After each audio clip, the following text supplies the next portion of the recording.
nasab adalah sesuatu yang sangat mulia untuk kita semua. Ketersambungan nasab juga menjadikan perhatian yang tinggi dalam Islam. Untuk itulah pernikahan diatur, supaya tidak ada kekacauan nasab. Untuk itulah zina dilarang, supaya tidak terjadi keguncangan dalam nasab. Nasab begitu mulia. Dan puncak kemuliaan nasab itu adalah penjagaan terhadap nasab itu dalam bentuk kemuliaan akhlak, kemuliaan perilaku, kemuliaan ibadah, sehingga semua itu terjaga dalam kebaikan-kebaikan.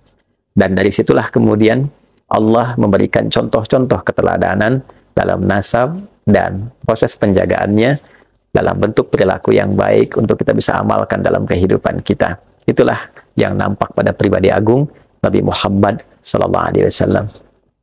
Alhamdulillah, dalam perjalanan setiap masa sampai dengan kini, kita mendapati keadaan diri kita semua tersambung dalam nasab yang mulia, yaitu ke Nabi Adam alaihissalam.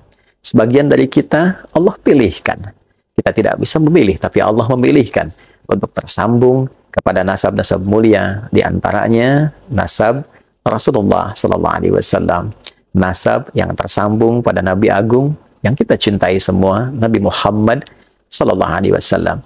Itu adalah satu anugerah yang sangat besar dan mendorong kita untuk mencintai semua itu, keturunan-keturunan Nabi SAW, ketersambungan nasab yang terjaga itu, dan juga amanah Al-Quran, illal mawaddata fil qurbah. Nabi tidak meminta apapun kepada kita kecuali supaya kita bisa berkasih sayang, memberikan perhatian yang baik terhadap kerabat-kerabat beliau. Dan tentunya kepercayaan yang Allah anugerahkan dalam bentuk nasab ini adalah anugerah yang besar juga untuk menjaganya dalam bentuk keteladanan yang pernah Nabi contohkan, yang juga keteladanan yang patut kita tiru. Bagaimana kita ingin meniru Nabi SAW? Tentu kita berharap dari berbagai macam keturunan yang tersambung itu bisa memberikan duplikat-duplikat yang mendekati, yang menjadi contoh bagi kita untuk mengamalkan dalam kehidupan. Kerendah hatian, kelembutan, kesabaran, ketegasan pada penyimpangan, tapi juga kasih sayang mendalam antar sesama. Muhammad Rasulullah walladzina ma'ahu asyidda'u 'alal kuffar ruhama'u bainahum. Muhammad SAW itu Rasulullah yang paling agung, paling mulia, dan orang-orang yang membersamai beliau. Ma'nya ma'iyah, walladzina ma'ahu, ma'iyah membersamai, dekat, ya, boleh jadi tersambung nasab ataupun juga tersambung pada keumatannya, ya, yang mencintai beliau. Di antara ciri utamanya adalah tegas pada berbagai macam bentuk penyimpangan dari nilai-nilai keagamaan, tapi dalam saat yang bersamaan ruhana ubainahum, saling menyayangi, mencintai sesama muslim, saling menjaga kehormatan sama insan beriman, saling mendamaikan. Dan cukuplah dengan iman saja kita berdamai demi melahirkan ketenangan, kenyamanan, dan kemuliaan. Quran surah ke-49 di ayat ke-10, innamal mu'minuna ikhwatun fa aslihu baina akhawaykum. Sungguh setiap insan beriman itu bersaudara. Bahkan menggunakan adatul hasri, innama. Ya, cukuplah orang beriman itu menjadi punya hubungan saudara karena imannya. Di atas berbagai macam runtutan nasab itu yang tersambung kepada Nabi Adam alaihissalam, ternyata ada satu tali asih yang harus diasah untuk saling mengasuh, yaitu tali iman. Hablu minallah. Dan dengan iman itulah kita menjadi bersaudara. Wa asbahtum bi ni'matihi ikhwana. Dengan nikmat Allah, nikmat iman itu kita bersaudara. Karena itulah bila terjadi satu perbedaan pendapat atau bahkan memicu perselisihan, perdebatan, dan di antara keelokan insan beriman itu adalah menghadirkan sifat islah, menghadirkan kedamaian yang menyatukan, menghadirkan satu bentuk perbaikan yang mempersaudarakan. Untuk itu, dari mungkin tadi sharing, saya tidak bermaksud juga mengajari, karena sadar diri ilmunya masih sedikit, ya, dan juga sadar diri bahwa kondisi kami secara pribadi mungkin berasal dari keluarga yang biasa saja, juga tidak terlampau istimewa, tapi kedalaman cinta terhadap Al-Quran mendorong kita semua untuk mencoba menampilkan sisi keimanan kita.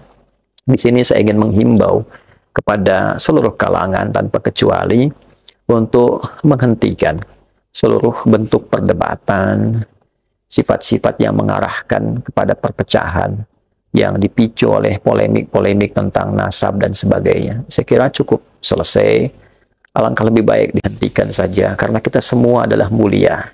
Kita satu bangsa, satu negara, satu ikatan iman. Akan lebih baik bila seluruh problem itu kita tepikan, selesai, dan menghadirkan islah.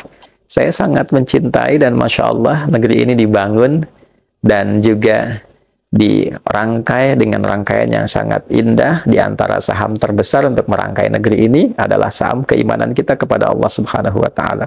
Di dalamnya banyak sekali nasab-nasab tersambung pada Rasulullah Sallallahu Alaihi Wasallam yang memberikan kontribusi besar akan terlahirnya negara kesatuan Republik Indonesia, baik di masa perjuangan, penyusunan bagian-bagian yang membentuk NKRI, lambang negara, dan yang lainnya. Bahkan embrio awal berdirinya Indonesia itu juga ya yang menyatukan kerajaan-kerajaan di Nusantara, yang memberikan pendalaman-pendalaman, pengajaran-pengajaran tentang bagaimana implementasi ketauhidan dalam membela negara, revolusi jihad dan sebagainya. Itu seluruhnya teman-teman sekalian tanpa kecuali mengacu pada ulama-ulama kita, dan juga mereka diantaranya tersambung nasabnya pada Rasulullah Sallallahu Alaihi Wasallam.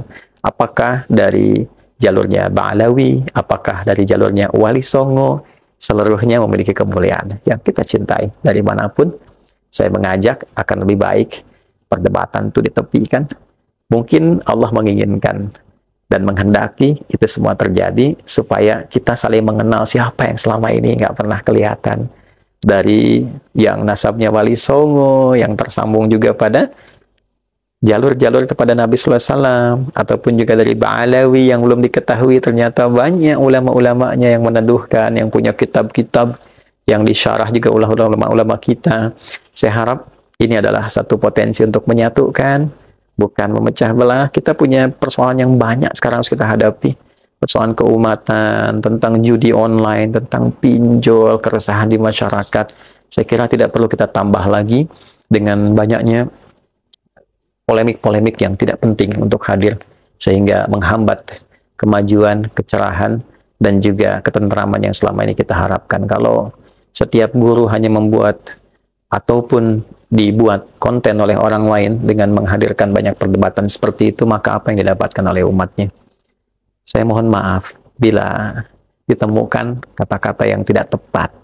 Mohon dianggap sebagai sesuatu yang bisa diperbaiki, tidak ada maksud lain dari apa yang kami sampaikan. Saya kira semoga Allah Subhanahu wa Ta'ala merahmati kita, merahmati negeri kita, dan menyatukan kita dalam kebaikan untuk membangun negeri ini bersama-sama, mencintai negeri ini, dan menjadikan itu sebagai ibadah terbaik kita, sebagai bekal pulang kembali pada Allah Subhanahu wa Ta'ala. Sekali lagi, hentikan polemik nasab, hadirkan sifat islah di antara kita, dan mari kita rekatkan ukhuwah yang dengan perekatan itu kita bangun bangsa kita untuk maju bersama di era yang tidak mudah ini dengan tantangan yang beragam. Orang sudah sampai ke titik yang tinggi untuk menjemput masa depan. Maka saatnya kita membangun islah sebagai pondasi berbangsa, bernegara, berketuhanan yang Maha Esa, untuk melahirkan perilaku kemanusiaan yang beradab dan diawali dengan persatuan Indonesia demi mewujudkan kerakyatan yang dipimpin oleh hikmat kebijaksanaan dalam permusyawaratan perwakilan, dan terwujudlah keadilan sosial bagi seluruh rakyat Indonesia.